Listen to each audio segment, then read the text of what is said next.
Me llamo Eduardo Ramírez, tengo 67 años y nunca pensé que escribiría estas líneas con las manos temblando de rabia y el corazón partido en mil pedazos. Pero aquí estoy, sentado en este banco de la Plaza San Martín, viendo cómo las palomas picotean las migas que les tiro mientras mi mundo se desmorona como un castillo de arena bajo la lluvia. Fue ayer por la tarde cuando mi hijo Miguel, ese muchacho que crié con tanto amor después de que su madre nos abandonara cuando él tenía apenas 8 años, llegó a mi casa con esa mujer suya, Claudia, y me dijo las palabras que jamás olvidaré. Papá, ya no podés seguir viviendo acá. Necesitamos la casa para nosotros y los chicos. Así, sin más, como si fuera un mueble viejo que ya no sirve. La casa que construí ladrillo por ladrillo, trabajando desde las 5 de la mañana hasta que se ponía el sol. La casa donde Miguel dio sus primeros pasos, donde le enseñé a andar en bicicleta en el patio trasero, donde curé sus rodillas raspadas y donde celebramos cada uno de sus cumpleaños con torta casera y mate cocido. ¿Y dónde voy a vivir?, le pregunté, sintiendo cómo se me quebró la voz. Claudia, esa mujer que siempre me miró por encima del hombro desde que llegó a nuestras vidas hace 5 años, se adelantó con esa sonrisa falsa que tanto detesto. Hay un geriátrico muy bueno en las afueras. Miguel ya averiguó los precios. Un geriátrico, como si fuera un perro viejo al que hay que llevar al refugio. Miguel no me miraba a los ojos, tenía la vista clavada en el piso de baldosas que yo mismo había colocado con estas manos que ahora tiemblan de indignación. Es lo mejor para todos, papá. Vas a estar mejor cuidado. ¿Mejor cuidado? Yo que cambié 1000 pañales cuando él se enfermaba de gastroenteritis. Yo que me quedé despierto noches enteras cuando tuvo neumonía a los 12 años, poniendo paños fríos en su frente y rogándole a la Virgen de Luján que se mejorara. Yo que trabajé doble turno en la fábrica de ladrillos y los fines de semana hacía changas de albañilería para que pudiera terminar el secundario y después la carrera de contador. Tenés una semana para juntar tus cosas, me dijo Claudia, como si fuera la dueña de mi vida, de mi casa, de mi historia. Cuando se fueron, me quedé solo en mi sillón de cuero gastado, ese que compré hace 20 años en una liquidación y que conoce cada una de mis preocupaciones, cada uno de mis sueños, cada una de mis lágrimas. El silencio de la casa se me vino encima como una losa.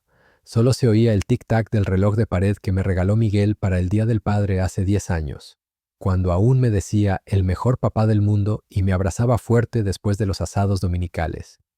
Ahora ese reloj me suena a cuenta regresiva. 7 días para desaparecer de mi propia vida. Pero hay algo que Miguel no sabe, algo que Claudia, con toda su soberbia y sus aires de grandeza, jamás se imaginaría. Algo que ni siquiera mi hermana Elena, que vive en Córdoba, conoce. Durante 30 años trabajé en la fábrica de ladrillos Morales.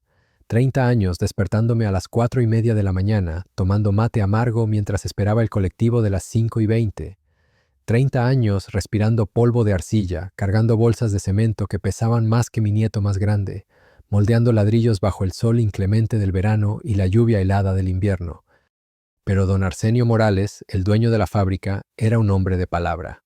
Un hombre de esos que ya no quedan.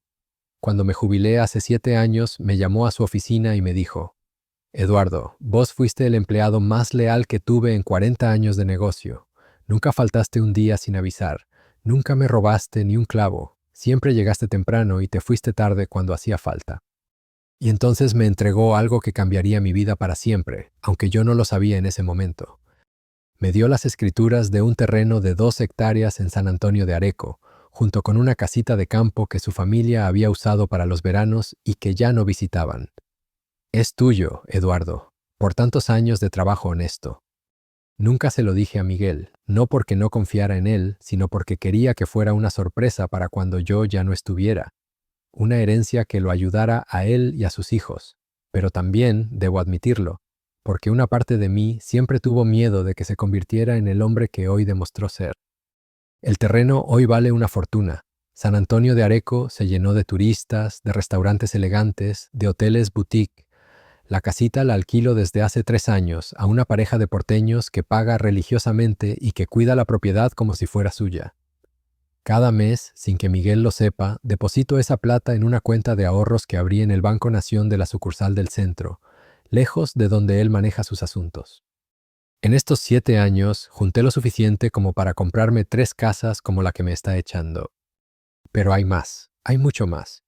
La historia que voy a contarte, amigo que me lees, es la historia de cómo un viejo albañil les enseñó a su hijo y a su nuera que la dignidad no se compra, no se vende y definitivamente no se pisotea. Es la historia de cómo descubrí que la verdadera familia no siempre comparte tu sangre. Y es la historia de cómo, a los 67 años, volví a nacer. Esta mañana desperté en mi cama por última vez. Por última vez escuché el canto del hornero que anida en el tilo del patio, ese árbol que planté cuando Miguel cumplió 10 años y que ahora da sombra a toda la galería. Por última vez preparé mate en la cocina donde colgué sus primeros dibujos del jardín de infantes. Esos garabatos que decían, "Te amo, papá", con letras torcidas y corazones desproporcionados. 6 días, me quedan 6 días para irme de aquí. Pero esta noche, mientras revolvía papeles viejos en el baúl de algarrobo que era de mi padre, encontré algo que me hizo llorar como no lloraba desde el día que María Elena se fue con aquel vendedor de seguros y nos dejó a Miguel y a mí solos contra el mundo. Era una carta que Miguel me escribió cuando tenía 14 años y yo estaba internado en el Hospital San Juan de Dios por una neumonía que casi me mata. La carta decía: "Querido papá, la enfermera me dijo que podía escribirte aunque no sepas leer muy bien. Yo te voy a ayudar cuando vuelvas a casa. Papá, yo sé que trabajas mucho para que no nos falte nada, y yo quiero que sepas que cuando sea grande voy a trabajar mucho para cuidarte a vos como vos me cuidas a mí. Te amo, papá, y quiero que te mejores pronto porque extraño mucho tus milanesas con puré y tus cuentos antes de dormir. Tu hijo que te ama, Miguel". Al final había dibujado una casa con 2 personas tomadas de la mano, él y yo. ¿Qué pasó con ese niño que me prometió cuidarme? ¿En qué momento se convirtió en el hombre que ayer me echó de mi propia casa? Me acuerdo del día que nació. Era febrero del 84, un febrero caluroso y húmedo como todos los febreros de Buenos Aires. María Elena había tenido trabajo de parto durante 18 horas. Yo caminé por los pasillos del hospital como un león enjaulado, fumando cigarrillos baratos y rezando el rosario que me había enseñado mi madre. Cuando finalmente pude verlo, era tan pequeño que me daba miedo tocarlo. Tenía los puños cerrados como un boxeador, la cara arrugada como un viejito, y cuando abrió los ojos por primera vez, juro que me miró directamente a mí. En ese momento supe que daría mi vida por ese bebé. Y la di, vaya si la di. Cuando María Elena se fue, Miguel tenía 8 años y lloraba todas las noches llamando a su mamá. Yo no sabía qué hacer. ¿Cómo le explicas a un niño que su madre eligió a otro hombre antes que a él? ¿Cómo le dices que a veces las personas que más amamos son las que más nos lastiman? Así que hice lo único que sabía hacer: trabajar. Trabajaba en la fábrica de 5 de la mañana a 2 de la tarde. Después almorzaba rápido, dormía una siesta de media hora y a las 4 salía a hacer changas. Los lunes y miércoles arreglaba techos. Los martes y jueves ayudaba en la construcción de la casa del doctor Fernández. Los viernes y sábados hacía trabajos de plomería y electricidad básica que había aprendido viendo a otros. Los domingos eran sagrados. Eran para Miguel. Los domingos desayunábamos juntos mate cocido con leche y pan tostado con dulce de leche. Después íbamos a misa de 10 en la parroquia San José, donde Miguel servía como monaguillo y yo me enorgullecía, viendo lo serio que se ponía cuando ayudaba al padre Rodríguez con la ceremonia. Después de misa comprábamos carne en la carnicería de don Carlos, verduras en el puesto de doña Marta en la feria y volvíamos a casa para hacer el asado.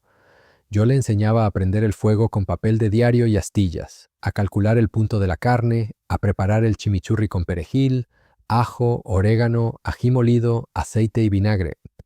La paciencia es lo más importante en el asado, mijo, le decía. El fuego tiene que ser parejo, sin llamas. La carne hay que dar la vuelta una sola vez y nunca, pero nunca, la pinches con el tenedor porque se escapa el jugo. Después de comer, nos sentábamos en la galería a tomar mate y él me contaba de la escuela, de sus amigos, de sus sueños. Quería ser ingeniero, decía. Quería construir puentes grandes, más grandes que el puente Nicolás Avellaneda que cruzábamos en colectivo cuando íbamos al centro. Para ser ingeniero hay que estudiar mucho, papá, me decía. Entonces vas a estudiar mucho, le respondía yo. Yo me voy a encargar de eso. Y me encargué. Vaya si me encargué. Cuando terminó el primario, lo anoté en el secundario técnico. Cuando necesitaba libros, yo trabajaba horas extra los fines de semana para comprárselos. Cuando sus compañeros se burlaban de su ropa usada, yo me las arreglé para comprarle un par de pantalones nuevos y zapatillas de marca, aunque tuviera que comer fideos con aceite durante un mes. Recuerdo el día de su graduación del secundario. Era diciembre del 2002, plena crisis. El país se caía a pedazos, pero Miguel había terminado con las mejores notas de su curso. Cuando subió al escenario a recibir su diploma, yo lloraba como un bebé en la platea. El director de la escuela, el profesor Martínez, se me acercó después de la ceremonia. Don Eduardo, me dijo, usted debería estar muy orgulloso. Miguel es uno de los mejores estudiantes que tuvimos en años. Tiene futuro, pero va a necesitar ayuda para la universidad. La universidad. En esa época, para un hijo de albañil, la universidad sonaba tan lejana como la luna. Pero yo ya tenía un plan. Había estado juntando plata desde que Miguel entró al secundario. Peso por peso, sacrificio por sacrificio. Dejé de fumar para ahorrar los pesos de los cigarrillos. Dejé de tomar cerveza los viernes después del trabajo. Remendaba mi propia ropa en lugar de comprar nueva. Caminaba 20 cuadras para ahorrarme el boleto del colectivo cuando no tenía apuro. Y guardaba todo en una lata de galletitas Bagley que escondía debajo de las tablas sueltas del piso de mi pieza. Era mi tesoro secreto. El futuro de mi hijo guardado en monedas y billetes arrugados. El día que fuimos a anotarlo en la Universidad de Buenos Aires para estudiar contaduría pública, había cambiado de idea sobre la ingeniería, llevé la lata conmigo. Cuando nos dijeron el precio de la inscripción, los libros, los viajes, Miguel se puso pálido. Papá, es mucha plata, mejor busco trabajo y estudio después. Vos no vas a trabajar, le dije, vos vas a estudiar, para eso trabajé todos estos años. Y vacié la lata sobre el mostrador de la universidad. Monedas de 50 centavos, de 1 peso, billetes de 2, de 5, de 10. Era toda mi vida ahí, convertida en la educación de mi hijo. La empleada nos miró con una mezcla de sorpresa y respeto. Miguel tenía los ojos llenos de lágrimas. Gracias, papá. Te juro que voy a ser el mejor contador del país. Durante 5 años siguió siendo mi niño, estudiaba de día y yo seguía trabajando para mantenerlo. Los viernes venía a casa y me ayudaba con las tareas domésticas. Los domingos todavía hacíamos el asado juntos y me contaba de sus materias, de sus profesores, de las cosas increíbles que estaba aprendiendo. Yo no entendía mucho de números y balances, pero me encantaba verlo hablar con pasión de su carrera. Sus ojos brillaban cuando me explicaba sobre contabilidad, impuestos, administración de empresas. Era como si hablara otro idioma, pero era un idioma hermoso. Se recibió en el 2007. Yo estaba en primera fila en el acto de graduación, con el único traje que tenía, ese azul marino que me había comprado para el casamiento de mi hermana Elena 15 años antes. Cuando dijeron su nombre y él subió a buscar su diploma, pensé que mi corazón iba a explotar de orgullo. Esa noche fuimos a cenar a una parrilla del centro para celebrar. Pedimos bife de chorizo, papas fritas, ensalada mixta y una botella de vino tinto. Era la comida más cara que habíamos pagado en nuestras vidas, pero valía cada peso. Papá, me dijo levantando la copa, todo lo que soy te lo debo a vos. Sin vos, nada de esto hubiera sido posible. Brindamos esa noche por el futuro, por los sueños cumplidos, por el amor entre padre e hijo. Si pudiera volver a esa noche, si pudiera quedarme ahí para siempre.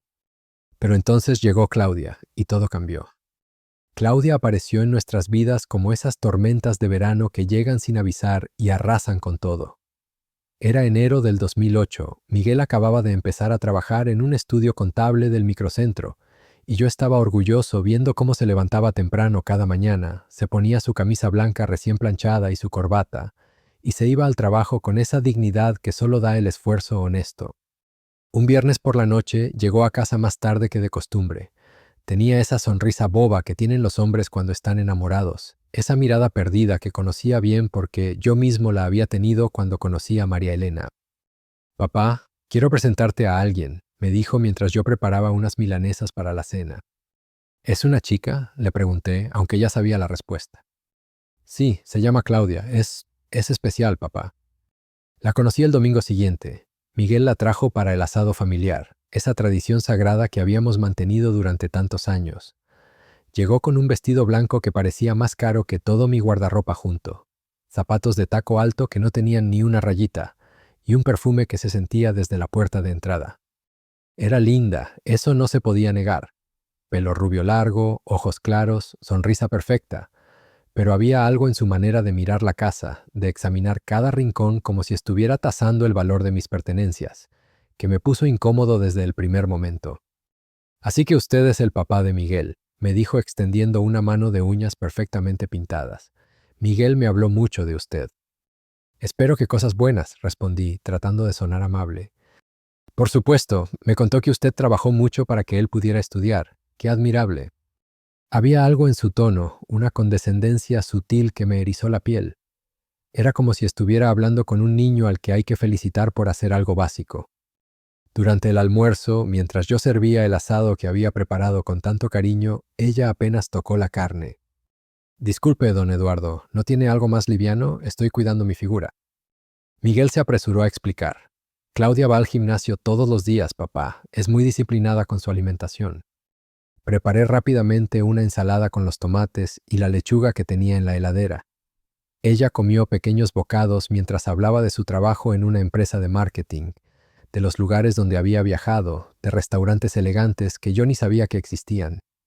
Miguel me dice que usted construyó esta casa, comentó mirando las paredes con una expresión que no supe interpretar. Sí, ladrillo por ladrillo, respondí con orgullo. Qué interesante, debe haber sido mucho trabajo. Todo trabajo honesto vale la pena, le dije. Se quedó callada después de eso. Los meses siguientes, Miguel empezó a cambiar. Seguía viniendo los domingos, pero ahora siempre con apuro. Ya no se quedaba a la siesta contándome de su semana. Ya no me ayudaba a lavar los platos después del asado. Siempre tenía planes con Claudia, lugares a donde ir, gente que conocer. Es que Claudia tiene muchos amigos, papá. Me está presentando gente importante. El novio de su hermana tiene una empresa de importación y exportación. Dice que tal vez pueda conseguirme un trabajo mejor. Un trabajo mejor. Como si el estudio donde trabajaba, donde don Raúl Méndez lo había recibido como a un hijo y le estaba enseñando todo sobre el negocio, no fuera suficientemente bueno. Miguel, vos recién empezaste. Tenés que aprender primero antes de pensar en cambiar. Papá, vos no entendés, el mundo de los negocios no es como antes. Ahora hay que moverse rápido, conocer gente, hacer contactos. Contactos. Esa palabra empezó a aparecer más y más en nuestras conversaciones. Claudia conocía a alguien que conocía a alguien que podía ayudarlo. Claudia sabía de oportunidades que yo, con mi mentalidad de obrero, no podía comprender. Poco a poco, nuestros domingos se fueron espaciando. Un domingo tenían un almuerzo con los padres de Claudia. Otro domingo había un evento en el country club donde ella jugaba al tenis. Después fue un cumpleaños, después un casamiento, después siempre algo. ¿Por qué no venís vos también, papá?, me preguntó una vez, pero yo sabía que era por cortesía. Yo con mis manos callosas, mi manera de hablar directa, mis modales sencillos, ¿qué iba a hacer entre esa gente elegante?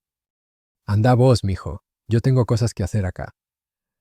La verdad es que no tenía nada que hacer. Los domingos se me habían vuelto eternos. Preparaba asado para uno solo, tomaba mate en soledad. Veía fútbol en la televisión vieja que Miguel me había regalado para mi cumpleaños años atrás. En diciembre del 2009, Miguel llegó a casa con noticias que me partieron el alma sin que él se diera cuenta. Papá, Claudia y yo nos vamos a vivir juntos. ¿Te vas a casar? Todavía no.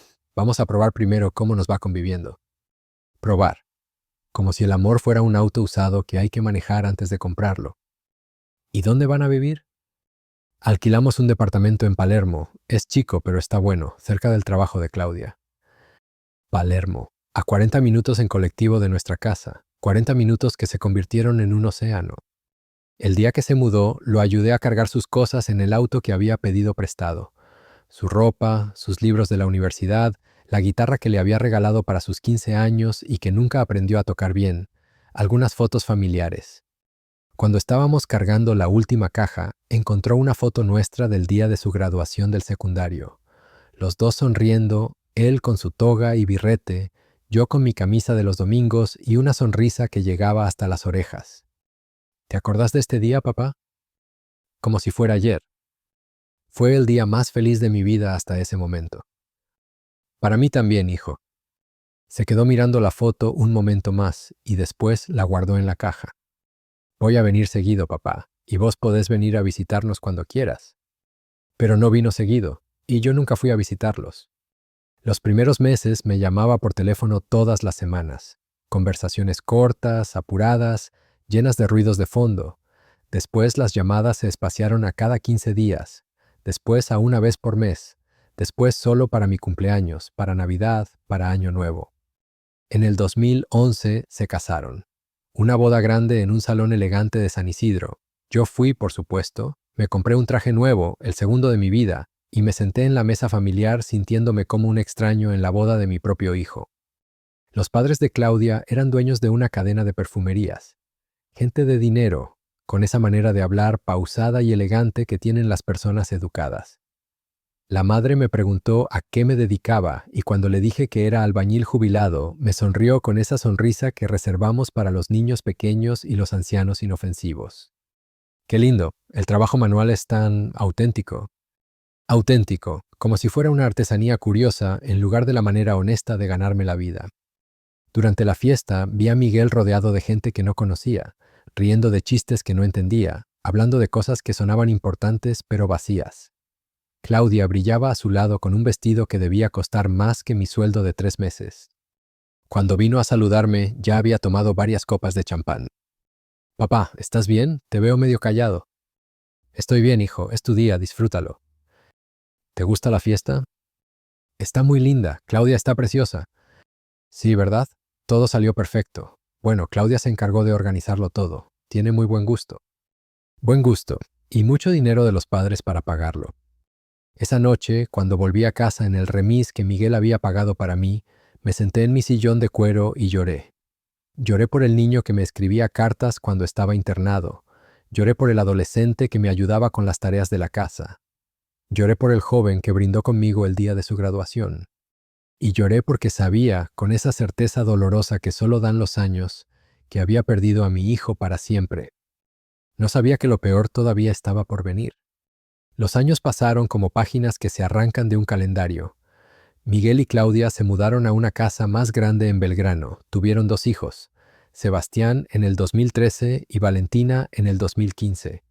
Yo me enteré de los embarazos por teléfono, conocí a mis nietos en visitas programadas como citas médicas, y fui testigo de cómo mi papel en la familia se reducía cada vez más al de un abuelo de utilería que aparecía en Navidad y cumpleaños para entregar regalos y sonreír en las fotos. Sebastián tenía ahora 8 años, la misma edad que tenía Miguel cuando María Elena nos abandonó. Cada vez que lo veía, mi corazón se llenaba de una ternura dolorosa porque tenía los mismos ojos curiosos de su padre, la misma manera de inclinar la cabeza cuando hacía preguntas, el mismo mechón de pelo rebelde que se le paraba en la coronilla. Valentina, de 6 años, era una mezcla perfecta de los dos, pero con el carácter fuerte de su madre. Inteligente, decidida, con esa seguridad que solo tienen los niños que nunca conocieron la escasez. El problema era que yo solo los veía en contadas ocasiones, siempre bajo la supervisión discreta pero constante de Claudia, como si fuera un pariente lejano con antecedentes penales. Los chicos tienen muchas actividades, me explicaba Miguel cuando yo preguntaba por qué no podían venir a pasar un fin de semana conmigo. Sebastián tiene fútbol los sábados, inglés los martes y jueves. Valentina tiene danza, natación y música. Están muy ocupados. Ocupados. A los 6 y 8 años. Más ocupados que yo cuando trabajaba 12 horas diarias para mantenerlos a él y a su madre. Las pocas veces que conseguía estar a solas con ellos, me contaban de sus vidas como si fueran habitantes de otro planeta. Sebastián me hablaba de su PlayStation, de los videojuegos que tenía, de las vacaciones en Punta del Este. Valentina me mostraba fotos en el celular de Claudia de sus obras de teatro en el colegio privado, de sus amigas en cumpleaños temáticos que parecían producciones de Hollywood. «Abuelo, ¿vos tenías videojuegos cuando eras chico?», me preguntó Sebastián una vez. «No, mijo. Cuando yo era chico jugábamos a la pelota en la calle o hacíamos barriletes con papel de diario y caña». Me miró con esa expresión de incomprensión total que tienen los niños cuando les hablas de un mundo que no pueden imaginar. ¿Barriletes como los que salen en las películas viejas? Películas viejas. Mi infancia había quedado relegada al territorio de las películas viejas. Valentina era más directa. «Abuelo, ¿por qué vivís en esa casa tan chiquita? La casa de los abuelos de Camila tiene pileta y jardín grande». ¿Cómo le explicás a una nena de 6 años que esa casa chiquita representaba 30 años de trabajo, de sueños, de amor? ¿Cómo le decís que cada ladrillo tenía el sudor de su abuelo, que cada ambiente había sido construido pensando en el futuro de su padre? Porque es mi casa, mi amor. La construí con estas manos para tu papá y para mí. ¿La construiste vos, como los obreros? Los obreros, como si fuera algo lejano y ajeno a su mundo de privilegios. Claudia intervenía rápidamente. Valentina, no hagas tantas preguntas al abuelo. Vengan a merendar. Y así terminaban nuestras conversaciones, cortadas por la merienda, por alguna actividad programada, por la hora del baño, por cualquier excusa que Claudia encontrara para alejarlos de mí. Miguel trabajaba ahora en una empresa importante de auditoría. Tenía su oficina propia, secretaria, auto de la empresa. Se había convertido en todo lo que yo había soñado para él, un profesional exitoso, respetado, con una familia hermosa y un futuro asegurado. Pero se había convertido también en un extraño. Cuando venía a verme, cosa que hacía cada vez menos, llegaba apurado, con el celular sonando constantemente, con la mente puesta en otros lugares. Se sentaba en el borde del sillón como si estuviera esperando el momento de irse. Miraba el reloj disimuladamente, respondía mensajes mientras yo le contaba de mi semana. Papá, perdón, es del trabajo, es urgente, me decía mientras tecleaba en el teléfono. Urgente, todo era urgente en su vida, menos pasar tiempo con su padre. Un domingo de agosto del 2018, cuando hacía 3 meses que no lo veía, decidí ir a visitarlo sin avisar. Tomé 2 colectivos hasta Belgrano, caminé las 10 cuadras desde la parada hasta su casa, y toqué el timbre con el corazón acelerado como un adolescente que va a ver a su novia. Claudia abrió la puerta con una expresión de sorpresa que rápidamente se transformó en molestia mal disimulada. Eduardo, qué sorpresa, no sabíamos que venía. Quería ver a los chicos, hace tiempo que no los veo. Ah, qué lástima, los chicos no están. Sebastián tiene entrenamiento de fútbol y Valentina fue a un cumpleaños. Mentira, podía escuchar voces de niños en el fondo de la casa, risas, el sonido de la televisión. ¿Y Miguel? Está en el club jugando al tenis con unos clientes. No va a volver hasta la noche. Domingo, el día que había sido sagrado para nosotros durante tantos años. Bueno, puedo esperar un ratito. Tal vez los chicos vuelvan pronto. Es que, Eduardo, la verdad es que hoy no es un buen día. Tengo que preparar cosas para la semana. Los chicos van a llegar cansados. Me quedé parado en la puerta de la casa de mi hijo, sintiéndome como un vendedor ambulante indeseado. Está bien, le dije. Decile a Miguel que vine. Por supuesto. Y la próxima vez avise, así nos organizamos mejor. Organizar. Había que organizar una visita para ver a mi propia familia. El viaje de vuelta en colectivo fue uno de los más largos de mi vida. Cada parada, cada semáforo, cada cuadra que se alejaba de la casa de Miguel era como un clavo que se me clavaba en el corazón. Esa noche Miguel me llamó. Papá, Claudia me dijo que fuiste a casa hoy. Sí, hacía tiempo que no veía a los chicos. Papá, sabes que podés venir cuando quieras, pero sería mejor que avises antes. Los chicos tienen horarios, actividades. Es más fácil si coordinamos. Coordinar, como si fuera un extraño, no su padre. Está bien, Miguel. No te enojes, papá, es solo para organizarnos mejor. No me enojo, te entiendo. Pero sí me enojaba conmigo mismo por haber sido tan ingenuo, por haber creído que nada había cambiado, por no haber visto las señales que estuvieron ahí desde el principio. Los meses siguientes fueron una sucesión de llamadas canceladas, visitas pospuestas, promesas incumplidas. Sebastián cumplió 9 años y me enteré 3 días después. Valentina se quebró el brazo en el colegio y me llamaron una semana más tarde para contarme, cuando ya tenía el yeso puesto y estaba recuperándose. Se nos pasó llamarte en el momento, papá. Fue todo muy rápido, el hospital, los médicos. Siempre tenían una excusa, siempre había una razón lógica para mi exclusión sistemática de sus vidas. En diciembre del 2019 no me invitaron a la cena de Nochebuena. Es que los padres de Claudia quisieron hacer algo íntimo este año, solo familia directa, me explicó Miguel por teléfono el 23 de diciembre. Familia directa. Yo, que lo había criado solo, que había trabajado día y noche para darle una educación, que había sacrificado mi vida entera por él, no era familia directa. Entiendo, le dije. Pero vení el 25 a almorzar, papá. Los chicos van a querer mostrarte sus regalos. El 25 de diciembre comí solo un pollo al horno que había preparado para 4 personas. pensando que tal vez Miguel cambiaría de opinión y vendrían a acompañarme. La mesa estaba puesta para toda la familia que no llegó. A las 6 de la tarde sonó el teléfono. Papá, perdón, no vamos a poder ir hoy. Sebastián se descompuso y Claudia no quiere que salga con fiebre. ¿Está bien? ¿Necesitan algo? No, no, es solo un poco de temperatura. Mañana seguro está mejor. Mañana, siempre mañana. Esa noche, mientras juntaba los platos que habían esperado en vano a mi familia, mientras guardaba la comida que nadie había venido a compartir, tomé una decisión que cambiaría mi vida para siempre. Era hora de dejar de esperar migajas de amor de quien había decidido que yo ya no tenía lugar en su mesa. Era hora de recordar quién era Eduardo Ramírez antes de convertirse en el padre de Miguel. Y era hora de que mi hijo aprendiera que la dignidad no se negocia, ni siquiera por amor. El año 2020 llegó como una bofetada para todo el mundo, pero para mí fue algo diferente. Mientras la pandemia encerraba a la gente en sus casas y los obligaba a repensar sus prioridades, a mí me dio algo que no había tenido en años: tiempo para pensar, para recordar quién era y para tomar decisiones que venía postergando por cobardía o por amor mal entendido. Durante los primeros meses de cuarentena, Miguel me llamaba más seguido. No porque me extrañara, sino porque la culpa es un animal que se alimenta del silencio y la soledad. Conversaciones cortas, protocolares, llenas de preguntas sobre mi salud que sonaban más a obligación que a genuina preocupación. ¿Estás bien, papá? ¿Tenés todo lo que necesitas? Sí, Miguel, estoy bien. ¿Necesitas que te compre algo? ¿Medicamentos? ¿Comida? No hace falta, me las arreglo. Bueno, cualquier cosa me avisas. Cualquier cosa, como si después de 30 años cuidándome solo, de repente fuera a convertirme en una carga.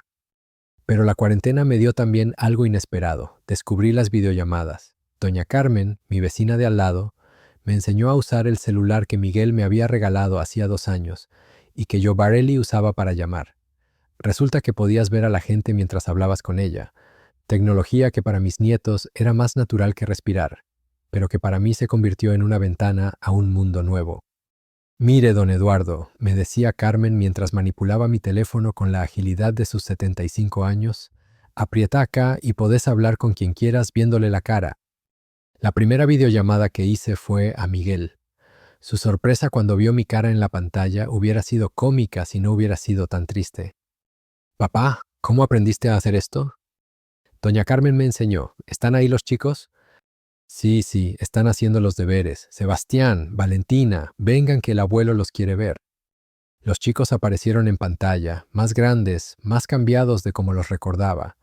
Sebastián había pegado el estirón, tenía la voz más ronca, se parecía cada vez más a Miguel. Valentina había perdido esa redondez de bebé y se estaba convirtiendo en una nena de piernas largas y sonrisa pícara. «Hola, abuelo», gritaron al unísono, con esa alegría genuina que tienen los chicos antes de que los adultos les enseñemos a fingir.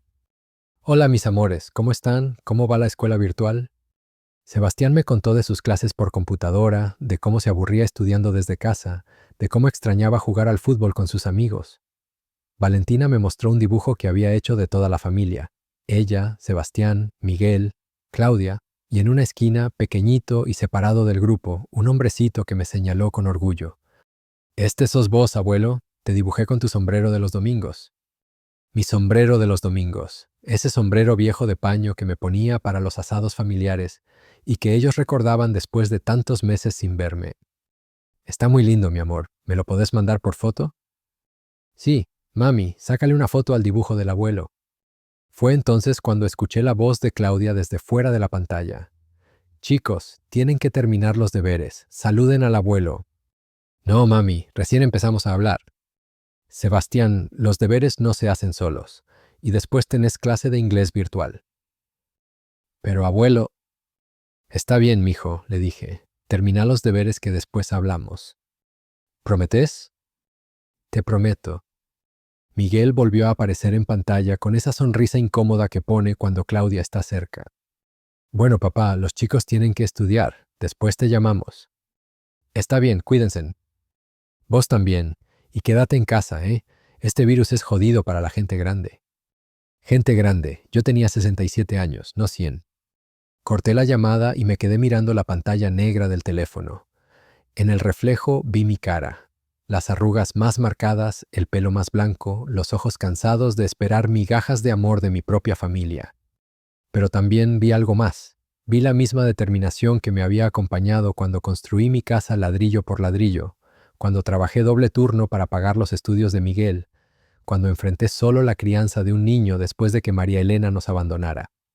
Era hora de usar esa determinación para algo diferente. Esa tarde llamé al Banco Nación. Buenos días, habla Eduardo Ramírez. Tengo una cuenta de ahorros en su sucursal y me gustaría saber el saldo actualizado. La empleada me pidió mis datos, me hizo las preguntas de seguridad y después escuché algo que me hizo sonreír por primera vez en meses. Su saldo actual es de 843,600 pesos, señor Ramírez. 843,000 pesos. 3 años alquilando la casita de San Antonio de Areco, más los intereses, más algunos ahorros adicionales que había ido depositando mes a mes. ¿Puedo hacer una consulta sobre inversiones?, pregunté. Por supuesto, lo comunico con nuestro asesor financiero. Hernán Morales, el asesor, resultó ser el nieto de don Arsenio, mi ex patrón. Cuando le expliqué quién era, su voz se llenó de calidez. Don Eduardo, mi abuelo siempre hablaba de usted. Decía que era el empleado más honesto que había tenido en su vida.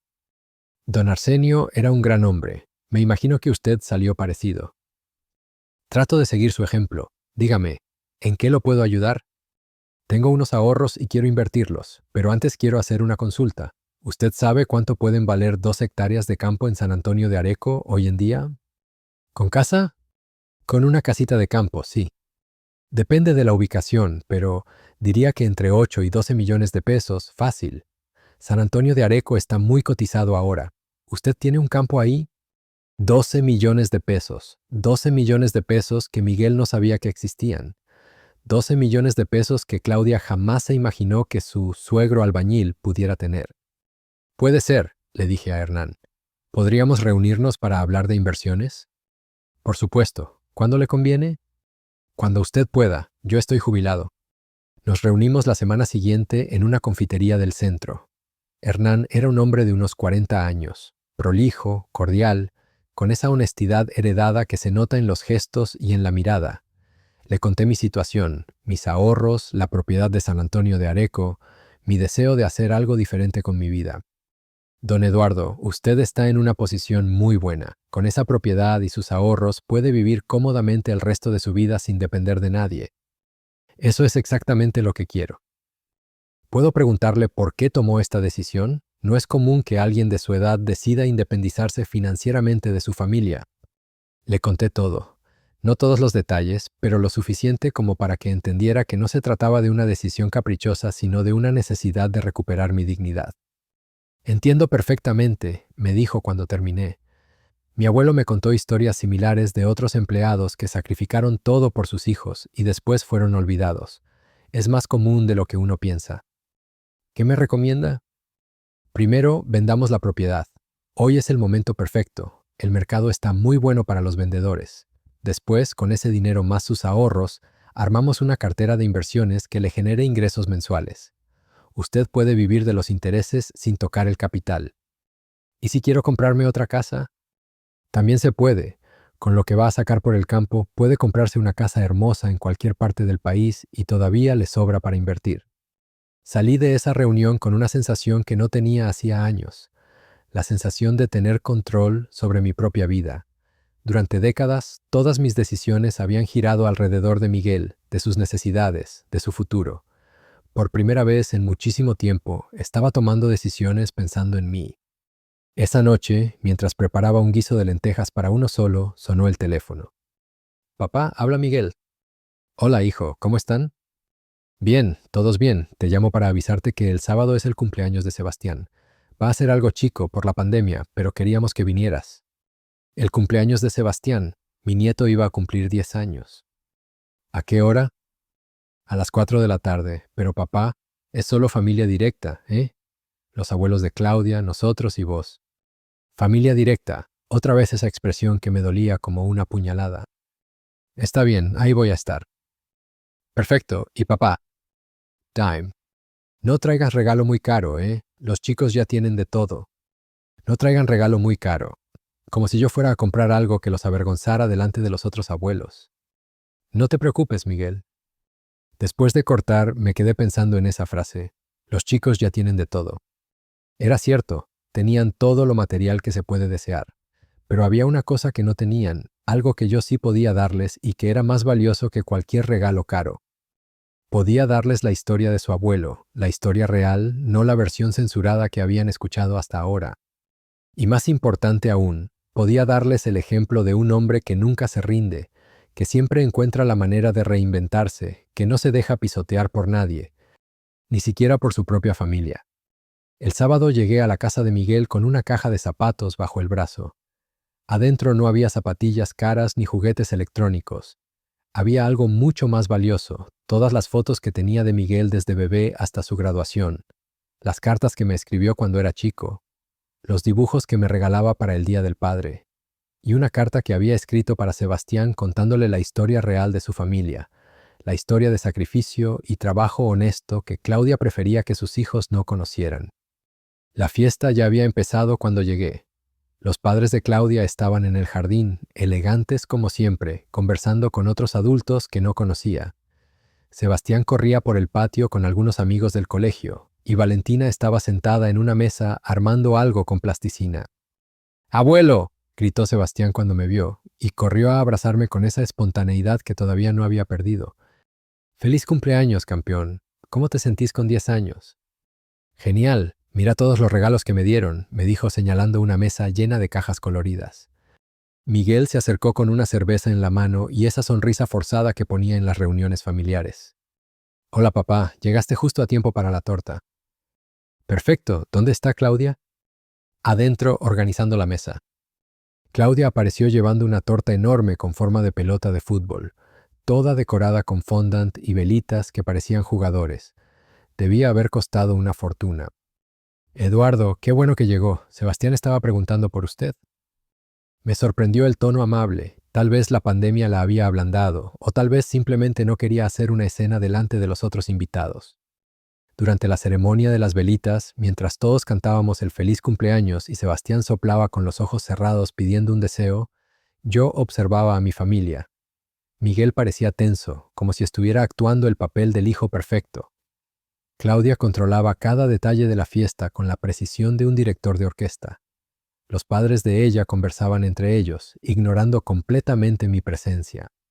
Y los chicos actuaban como los niños ricos que se habían vuelto, corteses, educados, pero distantes, como si hubieran aprendido que los sentimientos genuinos eran algo de mala educación. Cuando llegó el momento de abrir los regalos, Sebastián desenvolvió regalo tras regalo con una expresión cada vez más aburrida. Una bicicleta de montaña carísima, videojuegos, ropa de marca, un celular último modelo. Este es del abuelo Eduardo, dijo Claudia cuando llegó el turno de mi caja de zapatos, y no pude evitar notar el tono condescendiente. Sebastián abrió la caja y frunció el ceño cuando vio las fotos y papeles viejos. ¿Qué es esto, abuelo? Es tu historia, mijo, la historia de tu papá cuando era como vos, la historia de tu familia. Miguel se acercó nervioso. Papá, tal vez después cuando estemos más tranquilos. No, Miguel, ahora está bien. Saqué la primera foto. Miguel con 2 años, sentado en mis hombros en la plaza del barrio, los dos sonriendo a cámara con una felicidad que se podía tocar. Este es tu papá cuando tenía 2 años. Vivíamos solos porque tu abuela nos había dejado, pero éramos muy felices. Íbamos a la plaza todos los domingos después de misa. Sebastián tomó la foto con curiosidad. Valentina se acercó también. ¿Papá era así de chiquito? Sí, mi amor, y era muy parecido a vos. Mira esta otra. Fui mostrando foto tras foto, contando la historia que Claudia nunca quiso que conocieran. La historia de un padre que trabajaba 12 horas diarias para darle educación a su hijo. La historia de un niño que ayudaba a su papá los domingos y que le escribía cartas cuando estaba enfermo. La historia de una familia pobre pero unida que se las arreglaba con amor cuando no había dinero. ¿Vos construiste la casa donde vive papá?, preguntó Valentina. No, mi amor. Construí otra casa, la casa donde tu papá creció. Esa casa me la quitaron. El silencio que siguió fue tan tenso que se podía cortar con un cuchillo. Miguel me miraba con una mezcla de súplica y enojo. Claudia había perdido por completo su sonrisa diplomática. Sebastián, vení que vamos a cortar la torta para llevar, dijo Claudia con una voz que sonaba como vidrio roto. Pero quiero ver más fotos del abuelo. Después, amor, ahora vení. Los padres de Claudia habían comenzado a recoger sus cosas, claramente incómodos con la dirección que había tomado la conversación. La fiesta se desintegró en 20 minutos, como si mi presencia hubiera sido un virus que contaminó el ambiente artificial que habían creado. Cuando se fueron todos los invitados, Miguel me pidió que me quedara. Tenemos que hablar, me dijo, y por su tono supe que no iba a ser una conversación agradable. Claudia había llevado a los chicos adentro con la excusa de que tenían que bañarse antes de cenar. El jardín quedó desierto, lleno de platos sucios y globos desinflados que se mecían tristemente en la brisa de la tarde. Miguel y yo nos sentamos en las sillas de plástico blanco que habían usado para la fiesta, y por un momento ninguno de los dos habló. ¿Por qué hiciste eso, papá?, me preguntó finalmente, con una voz cargada de cansancio. ¿Hacer qué? ¿Contarles a mis nietos la verdad sobre su familia? Sabes muy bien de qué hablo. Claudia está furiosa, los padres de ella se fueron ofendidos. Arruinaste la fiesta de Sebastián. No arruiné nada, Miguel. Les mostré fotos de su padre cuando era niño. ¿Desde cuándo eso es un crimen? Miguel se pasó las manos por el pelo, ese gesto nervioso que hacía desde chico cuando se sentía acorralado. No es eso, papá, y vos lo sabés. Es la manera en que lo dijiste. Eso de me quitaron la casa. Los chicos no necesitan saber esas cosas. ¿Qué cosas? ¿La verdad? La verdad según vos. Vos decidiste vendernos la casa, papá. Nadie te obligó. Me quedé mirándolo, tratando de encontrar en sus ojos al niño que me escribía cartas de amor cuando yo estaba internado. Pero ese niño había desaparecido, reemplazado por este hombre que reescribía la historia para que encajara con su nueva vida. Miguel, yo nunca decidí vender la casa. Vos llegaste un día y me dijiste que me tenía que ir, ¿te acordás? Claudia ya había averiguado los precios del geriátrico. Eso no es cierto. Te ofrecimos comprarte la casa a precio justo. Vos fuiste el que decidió vender. ¿Precio justo? ¿Vos llamás precio justo a la mitad de lo que vale la propiedad? ¿Y dónde iba a vivir yo con esa plata? En el geriátrico que te conseguimos. Un lugar lindo, con gente de tu edad, con atención médica. Un lugar donde me depositarías para no tener que lidiar con tu padre viejo. Miguel se levantó de la silla bruscamente, como si mis palabras lo hubieran quemado. Eso no es justo, papá. Yo siempre me preocupé por vos. ¿Cuándo fue la última vez que me visitaste sin que fuera por una obligación? ¿Cuándo fue la última vez que me preguntaste cómo estoy realmente, no solo si necesito algo del supermercado?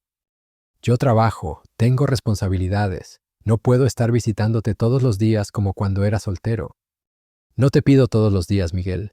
Te pido que me trates como a tu padre, no como a un pariente lejano del que te tenés que hacer cargo por lástima. Claudia apareció en la puerta del jardín con esa expresión de víctima que había perfeccionado a lo largo de los años.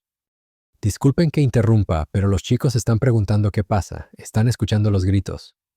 No hay gritos, le dije. Estamos conversando. Eduardo, con todo respeto, creo que hoy ya causó suficientes problemas. Tal vez sería mejor que se fuera. Ahí estaba otra vez, la invitación cortés pero firme a desaparecer de sus vidas, la misma que había recibido cientos de veces en los últimos años, siempre disfrazada de preocupación por mi bienestar o por el de los chicos. Tenés razón, Claudia, tal vez es mejor que me vaya. Me levanté de la silla y caminé hacia la puerta, pero antes de salir me di vuelta para mirar a mi hijo una última vez.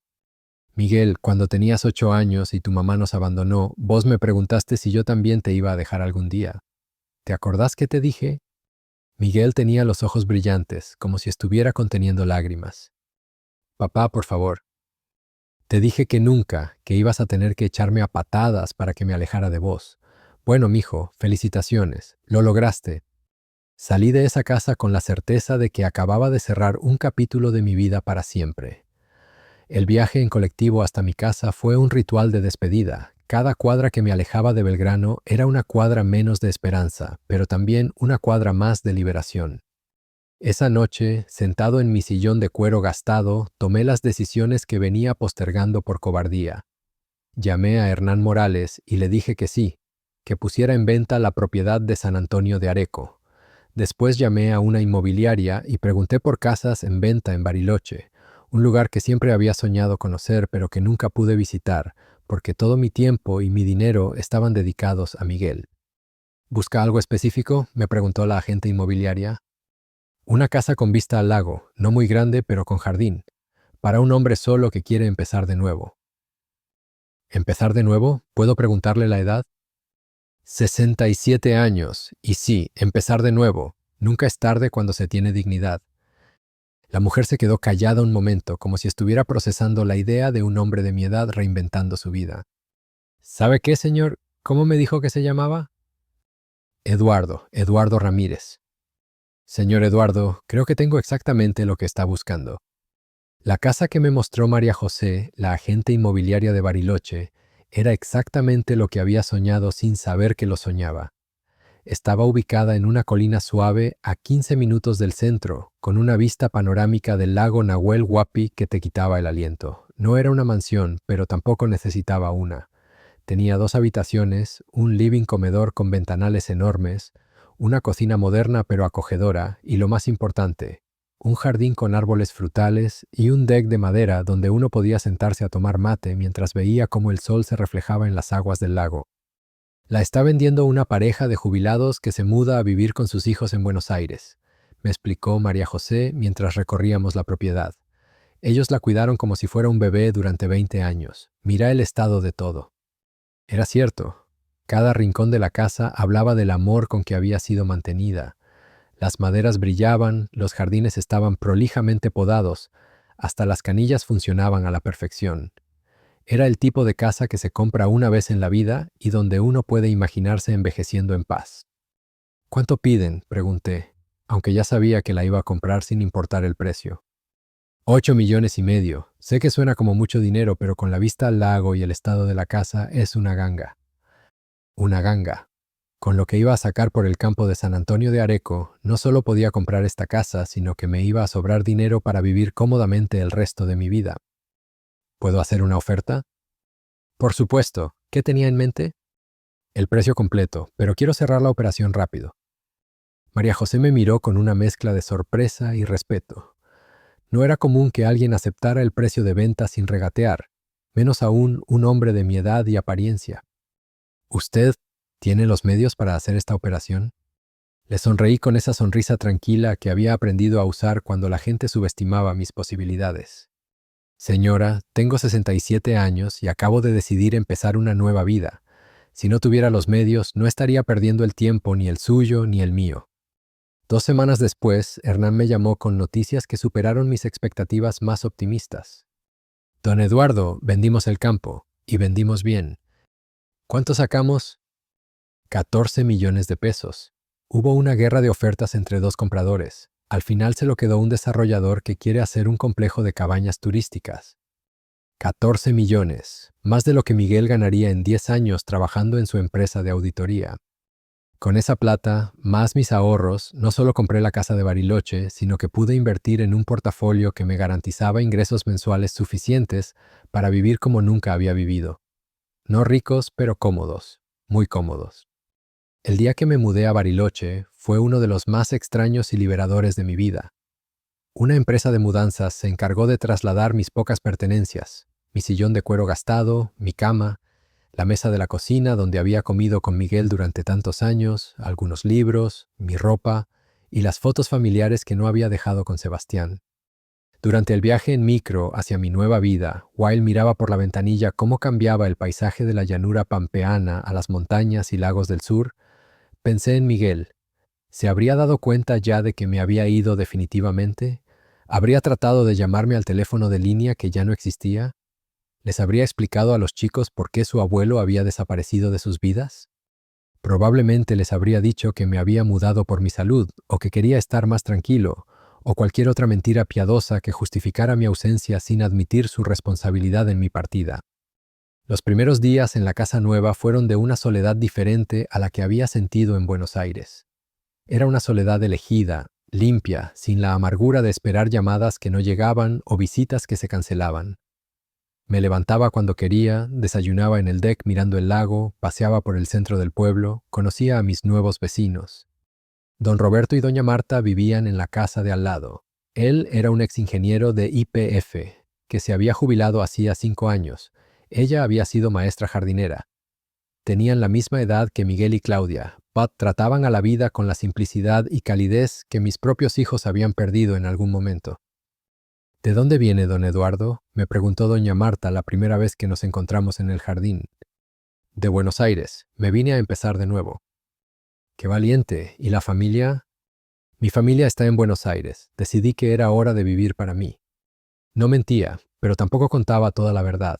Había aprendido que hay historias que es mejor guardarse hasta encontrar personas que realmente merezcan escucharlas. Una tarde, mientras regaba los rosales que los dueños anteriores habían plantado en el jardín, escuché voces de niños en la casa de enfrente. Una familia joven se había mudado. Carlos y Andrea, con 2 hijos pequeños, Tomás de 7 años y Lucia de 5. Una tarde, mientras regaba los rosales que los dueños anteriores habían plantado en el jardín, escuché voces de niños en la casa de enfrente. Una familia joven se había mudado, Carlos y Andrea, con 2 hijos pequeños, Tomás de 7 años y Lucía de 5. Los chicos habían perdido la pelota en mi jardín y estaban parados en la verja, mirando tímidamente hacia donde había caído entre mis plantas. ¿Necesitan ayuda?, les pregunté acercándome. Se nos cayó la pelota ahí, señor, me dijo Tomás, con esa mezcla de vergüenza y esperanza que tienen los niños cuando cometen un pequeño accidente. No hay problema, vamos a buscarla. Encontré la pelota entre los rosales y se la entregué, pero en lugar de irse corriendo como esperaba, se quedaron ahí conversando.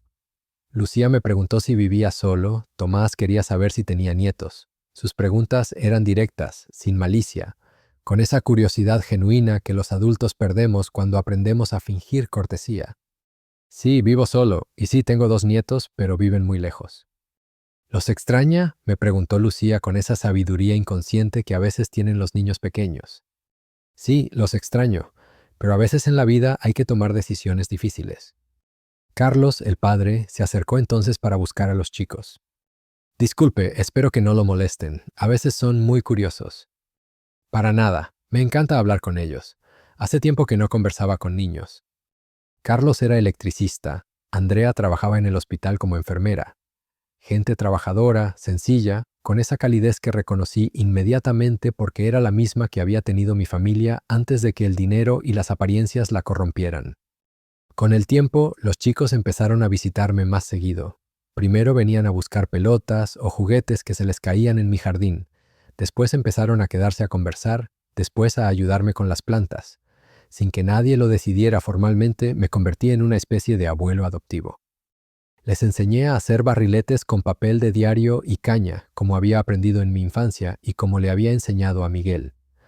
Les mostré cómo plantar tomates y lechugas en una pequeña huerta que armamos en un rincón del jardín. Los sábados por la tarde me ayudaban a preparar empanadas y ellos aprendían a cerrar los repulgues mientras yo les contaba historias de cuando era joven. Don Eduardo, ¿por qué no vienen sus nietos a visitarlo?, me preguntó Tomás una tarde mientras plantábamos albahaca. Porque a veces las familias se pelean, mijo, y a veces es mejor estar con gente que te quiere de verdad que con gente que está contigo por obligación. ¿Nosotros lo queremos de verdad? Ustedes me demuestran cariño todos los días. Eso vale más que todas las palabras del mundo. Carlos y Andrea me adoptaron también, de una manera natural y sin esfuerzo. Me invitaban a almorzar los domingos, me incluían en las celebraciones familiares, me consultaban cuando tenían problemas con los chicos. Era la familia que había soñado tener, simple, cariñosa, genuina. Una noche, mientras cenábamos un guiso de lentejas que Andrea había preparado, Carlos me hizo una pregunta que me tomó por sorpresa. Don Eduardo, ¿usted no se siente solo viviendo en esa casa grande? Al principio sí, pero ahora tengo vecinos que son como familia, tengo más compañía que cuando vivía cerca de mi hijo. ¿Puedo preguntarle qué pasó con su hijo? Les conté todo, no los detalles más dolorosos, pero sí lo suficiente como para que entendieran por qué un hombre de mi edad había decidido empezar de nuevo en otro lugar. Andrea lloró cuando les hablé del día que Miguel me echó de mi propia casa. Carlos apretó los puños cuando les conté sobre la actitud de Claudia.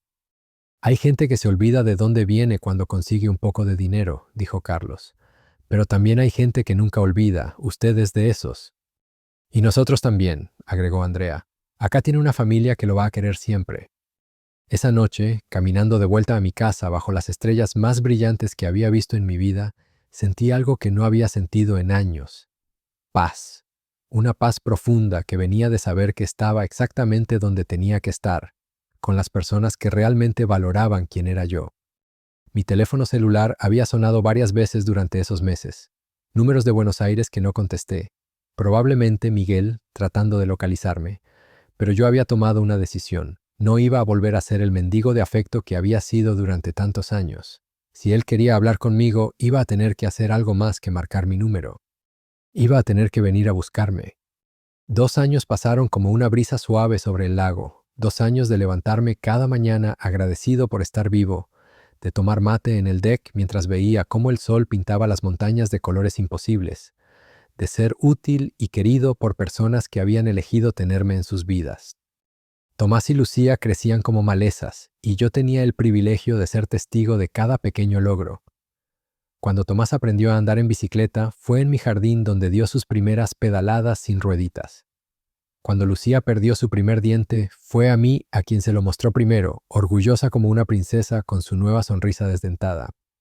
Había encontrado también otros propósitos. Me ofrecí como voluntario en el hospital donde trabajaba Andrea, acompañando a pacientes ancianos que no tenían familia.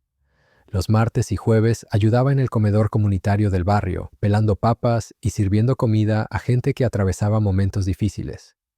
Los sábados daba clases de albañilería básica a jóvenes desocupados, enseñándoles un oficio que les pudiera dar dignidad y sustento. Don Eduardo es un maestro, les decía a sus padres cuando venían a buscarlos. Nos enseña no solo a trabajar, sino a trabajar con orgullo. Una tarde de marzo, mientras ayudaba a Tomás con una maqueta del sistema solar para el colegio, sonó el teléfono. Era un número desconocido de Buenos Aires. «Papá, soy Miguel». La voz de mi hijo, después de 2 años de silencio, me golpeó como una ola fría. Por un momento no supe qué decir. «Hola, Miguel». «Papá, te estuve buscando por todos lados. Fui a tu casa y estaba vacía. Los vecinos me dijeron que te habías mudado, pero nadie sabía dónde. Tuve que contratar un detective privado para encontrarte». Un detective privado. La ironía era perfecta. Había gastado dinero buscándome en lugar de simplemente tratarme bien para que no me fuera. «Acá estoy», le dije simplemente.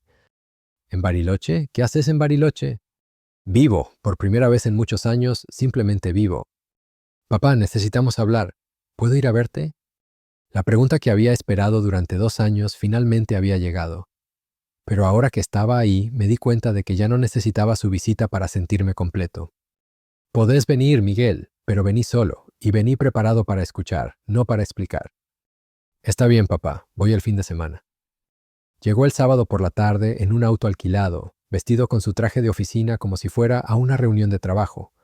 Cuando bajó del auto y me vio esperándolo en el jardín, se quedó parado unos segundos, como si estuviera viendo a un fantasma. Yo había cambiado. 2 años de aire puro, de buena comida, de ejercicio diario y sobre todo de paz mental me habían rejuvenecido. Tenía la piel bronceada por el sol de la montaña, había engordado algunos kilos que me sentaban bien, y llevaba ropa cómoda y colorida que había comprado en las tiendas locales. «Te ves diferente, papá». «Me siento diferente. Pasá, sentémonos en el deck». Preparé mate como en los viejos tiempos, pero ahora el ritual tenía un sabor amargo. Miguel miraba la casa, el jardín, la vista al lago, con una expresión que no pude descifrar. «Es muy linda la casa». «Gracias. La compré con la plata del campo de San Antonio de Areco». «¿Qué campo?» Le conté todo, el regalo de don Arsenio, los alquileres secretos, los ahorros que había mantenido en silencio, la venta que me había permitido comprar esta casa y vivir cómodamente el resto de mi vida. Miguel se puso pálido mientras hablaba. Cuando terminé, se quedó en silencio durante largo rato. «¿Por qué nunca me dijiste nada?» «Porque era mi seguro, Miguel, mi manera de asegurarme de que si algún día mis hijos decidían deshacerse de mí, yo pudiera conservar mi dignidad». «Papá, nosotros nunca quisimos deshacernos de vos». «¿No? Entonces explícame por qué estoy acá y no en Buenos Aires». Miguel se largó a llorar entonces, un llanto de hombre adulto que duele porque viene de muy adentro. Claudia me convenció de que era lo mejor para vos. Decía que ibas a estar mejor cuidado, que nosotros éramos muy jóvenes para cargar con la responsabilidad». «¿Y vos qué pensabas?» Yo quería complacerla. Quería que fuéramos una familia normal, sin complicaciones. Fui un cobarde, papá. Fui un hijo de mierda. Sí, fuiste un hijo de mierda, pero también fuiste el niño que me escribía cartas cuando yo estaba internado. ¿Qué pasó con ese niño, Miguel? Se perdió en algún lugar del camino. Se perdió entre las ambiciones, la presión social, los miedos. Se perdió y ahora no sé cómo encontrarlo. ¿Los chicos preguntan por mí? Todo el tiempo. Sebastián dice que quiere venir a conocer la casa del abuelo. Valentina guarda las fotos que les diste en su mesa de luz. ¿Y Claudia? Miguel se quedó callado un momento antes de responder. Nos separamos hace 6 meses. La noticia no me sorprendió. Había algo en su actitud, en su manera de hablar, que me hacía pensar que había pasado por una crisis profunda. ¿Por qué? Porque me di cuenta de que me había convertido en alguien que no me gustaba. Porque un día Sebastián me preguntó por qué habíamos echado al abuelo de la casa y no supe qué responderle, porque me cansé de vivir una vida de mentira. Hablamos hasta muy tarde esa noche.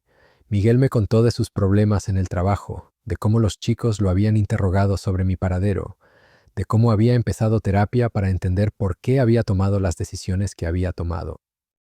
¿Me perdonás, papá? Ya te perdoné, Miguel. Te perdoné el día que me fui de Buenos Aires, pero perdonar no significa olvidar, ni significa volver a como era antes. ¿Qué significa entonces? Significa que si querés reconstruir nuestra relación, vas a tener que hacerlo desde cero, como un hombre adulto hablando con otro hombre adulto, sin promesas vacías, sin buenas intenciones que no se cumplen, con hechos. Miguel se quedó 3 días. Conoció a Carlos, Andrea, Tomás y Lucía. Vio cómo me relacionaba con ellos, cómo era mi nueva vida, cómo había encontrado una familia que me quería por lo que era, no por lo que podía darles. El domingo por la mañana, antes de irse, me hizo una propuesta. ¿Puedo traer a los chicos a conocer tu casa? Sí, pero vienen a visitarme, no a quedarse. Esta es mi casa, mi refugio, mi espacio de paz. Y si vienen, vienen a conocer al abuelo que soy ahora, no al abuelo que esperaban que fuera. Entiendo. ¿Y vos? ¿Qué vas a hacer con tu vida? No lo sé aún, pero sé que quiero ser el hombre que vos me enseñaste a ser. Quiero que mis hijos se sientan orgullosos de mí como yo me sentía orgulloso de vos. Entonces empezá por ahí, y cuando lo hayas logrado, llámame. Miguel se fue ese domingo con lágrimas en los ojos, pero con algo parecido a la esperanza en el corazón. Yo me quedé en mi deck, tomando mate y mirando el lago, sintiendo que había cerrado un círculo que me había llevado 69 años completar. No sabía si mi hijo cumpliría su promesa de cambiar. No sabía si volvería a ver a mis nietos. No sabía si algún día tendríamos la relación que habíamos perdido. Pero sabía algo más importante. Sabía que ya no necesitaba su amor para ser feliz. Y esa certeza, paradójicamente, era lo que me permitía volver a amarlo sin condiciones. Había aprendido que la verdadera fuerza no está en aguantar cualquier cosa por amor, sino en saber cuándo soltar con dignidad. Y había aprendido que nunca es tarde para empezar de nuevo si uno tiene el coraje de elegir su propia felicidad por encima de las expectativas ajenas. El sol se ponía sobre el lago Nahuel Huapi mientras yo terminaba mi mate del día.